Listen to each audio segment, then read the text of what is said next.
Hi, and welcome. You're listening to the X22 Report. My name is Dave, and this is episode 1447A, and today's date is December 13th, 2017, and the title of the episode is, It Begins. All the pieces are being put into place to collapse the economy. Let's get into the economic collapse financial news. Now, we have been watching wages decline since the recession of 2008-2009, and we never really recovered from the recession. All they did was create this gigantic illusion which kept us in the dark, most of the people in the dark, unless people, peeled back the layers and looked inside and saw what was really going on, and they realized that they were fabricating a lot of the data, and they were telling us lies, just like they did prior to 2008 when they told us the subprime securities were all AAA, everything's fine, nothing to worry about, everything's contained, don't worry about anything, everything is just absolutely perfect. And of course, once everything came crashing down, we found out the truth. They were lying to the public. They even lied when they had to bail out all these corporations.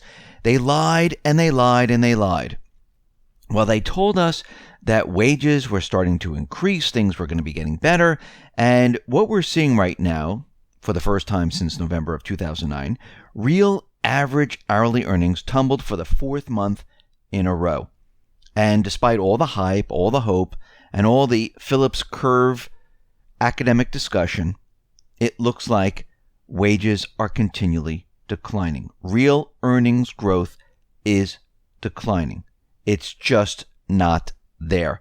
And here we are once again, and if we go back to the Great Recession, real average hourly earnings year on year plummeted in 2008 going into 2009. And it did plummet from 2007 going into 2008. And it was pushed back up, and then it dropped again, and it's been hovering around pretty much zero ever since.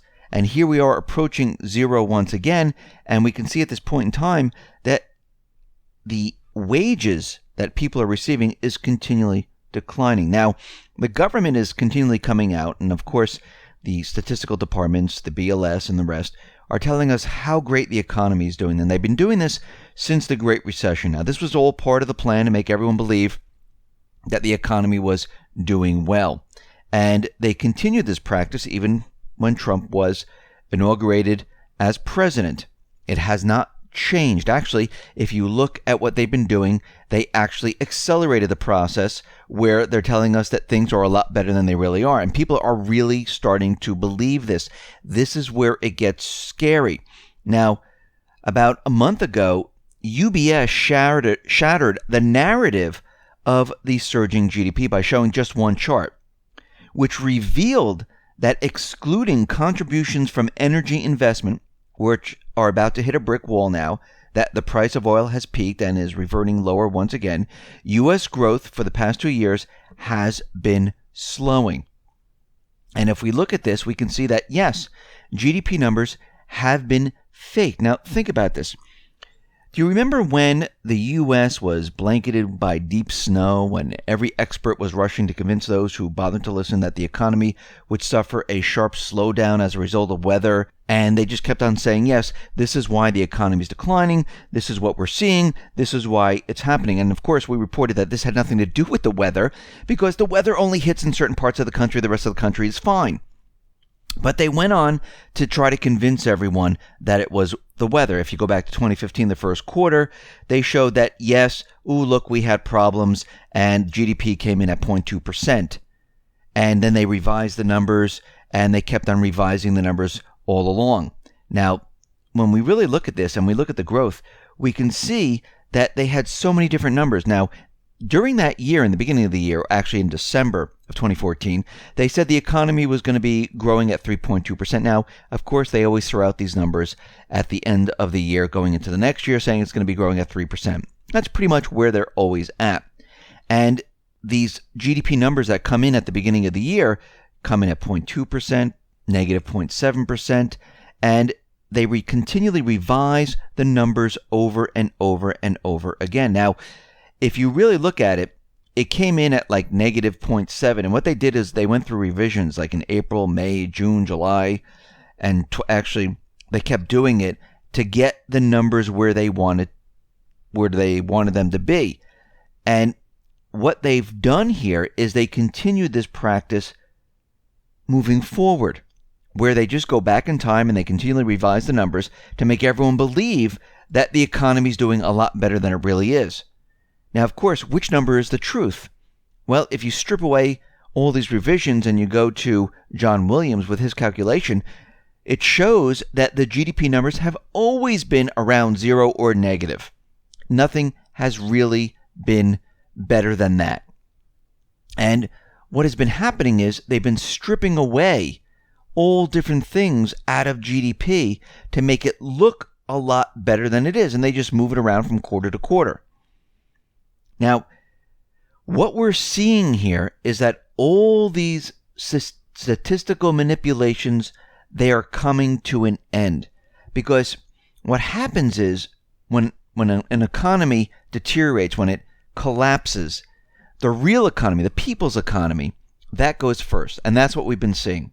It doesn't happen overnight. Everyone goes, oh, you've been talking about the collapse of the economy. Well, think about it. It takes the central banks a very long time to pump it up. I mean, we were in a great recession in 2008, 2009. They needed to create an illusion, and it doesn't happen overnight. They need to pump it up. They need to gain confidence. This is what they love to do. They love to trick everyone into thinking the economy is strong. And you can't do this in a year or 2 years. It takes a long time for them to pump up the bubbles once again. This recession that we were in was horrific. There were many areas where they had to pump the bubbles up. They had to gain control and manipulate everything to convince you the economy was doing well. And here we are today. And they're doing the same exact thing that they did prior to 2008. They have fooled most of the American public, except the people that have been listening to the X22 Report and many other alternative media sites, where we've been tracking what has been happening. And if you notice, if unemployment has dropped to 4.1%, we would see an explosion in real estate. We would see an explosion in the retail market. We would see an explosion everywhere. We would see federal tax receipts explode because everyone has full-time jobs. Everyone's making money. Everyone's paying taxes. We're not seeing it. Same thing with the state tax receipts. It's not happening. That's the real proof. Now, the Fed, they've been using fake inflationary numbers all along. And they've been doing this to pretend that the economy is seeing no inflation. Of course, they moved it overseas into the stock market, into the housing market. And what we're seeing right now is the Fed has raised the interest rates from 1.25% to 1.5%. Now, this is the short-term interest rate. Now, they are slowly moving this up. Now, this is the 5th time that they've done this since 2015, because the first time was in December of 2015 when they did this. Now, throughout this time period, the Fed has routinely stated that it is confused as to why inflation is so low. Well, if you look at the real models of detecting inflation and figuring and calculating inflation, inflation is not low. Inflation is actually very high. You can see it in many different areas. The premiums of insurance, you can see it in food in the stores. You can see it in restaurants as they keep raising their prices. You can see it in college tuition. You can see it in different places. This is the hint of what inflation is really doing. And what is happening right now is that the method the Fed uses to measure inflation is intentionally incorrect. As a result, the official inflation numbers reflect whatever the Fed wants, as opposed to what is happening in reality. Now, Alan Greenspan devised the entire gimmick back in the 90s. At that point, the amount of debt in the U.S. financial had already become a systemic issue. So Greenspan, opted to paper over this fact via inflation, hoping that by aggressively devaluing the US dollar, he could keep the game moving along here. The only problem, as far as the Fed was concerned, was that inflation numbers would reveal the Fed's strategy. So Greenspan started tinkering with how the Fed measured inflation, removing various components like food and energy, tweaking things so the Fed would no longer measure the cost of maintaining the same quality of life. Greenspan hoped, understating inflation publicly, he would give him the cover he needed to pursue an aggressive devaluation of the US dollar. The flip side of this was that the Fed would begin intentionally creating asset bubbles by maintaining loose monetary policy that we'd been seeing. Now, in the late 90s was the tech bubble, and that bubble burst in the mid-2000s. Then the Fed created the housing bubble. That burst in 2008. Now the Fed created a bubble in U.S. sovereign bonds or treasuries. And because these bonds are the bedrock of the U.S. financial system, the risk-free rate of return against which all risk assets are valued, when the Fed did this, it created a bubble in everything. That bubble is now beginning to burst. And ironically, it is inflation, which the Fed claims is too low. Well, that's what's going to do it. Their fake numbers are going to bring down the entire system. They've just put all the pieces together right now as they're raising the rates. If you go back prior to 2008, they raised the rates very slowly. When the system started breaking down, all of a sudden they started to drop the rates. But again, they already started the chain reaction. Now, they held off on raising the rates when Trump became president because it was too soon. We've had enough time where Trump has taken full responsibility for the economy. He's saying the stock market's going up because of him.